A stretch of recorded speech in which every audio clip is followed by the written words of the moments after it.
ठाण्यासाठी ठाकरे बंधूंचा जाहीरनामा, आम्ही वचनबद्ध आहोत, वचननाम्याची टॅगलाईन। मुंबईनंतर ठाणे महानगरपालिकेसाठी वचननामा।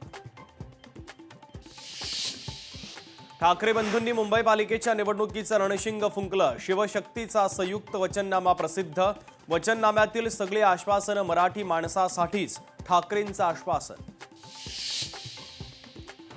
शुभा राऊळ यांचा भारतीय जनता पक्षामध्ये प्रवेश। ठाकरेंच्या सेनेला सोडचिठ्ठी देत शुभा राऊळ भारतीय जनता पक्षामध्ये। ठाकरेंच्या जाहीरनाम्यात हिंदू आणि हिंदुत्व शब्द वगळले। जाहीरनाम्यात बाळासाहेब ठाकरेंचा अवमान केला। राहुल शेवाळे यांचा ठाकरेंच्या जाहीरनाम्यावर हल्लाबोल।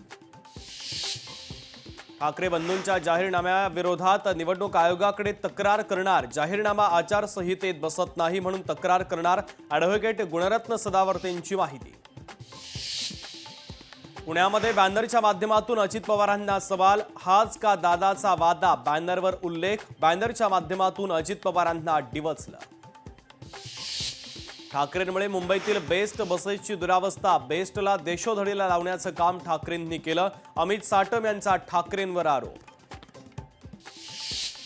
पश्चिम बंगालमध्ये निवडणुकीत बिनविरोध विजयावर आक्षेप घेणारी भाजप राज्यातल्या निवडणुकीवर बोलत का नाही? राज ठाकरेंचा सत्ताधाऱ्यांना सवाल। अमित ठाकरेंनी घेतली बाळासाहेब सरवदेंच्या कुटुंबियांची भेट। सरवदेंच्या मुलीला आणि पत्नीला धीर देताना अमित ठाकरे झाले भावूक।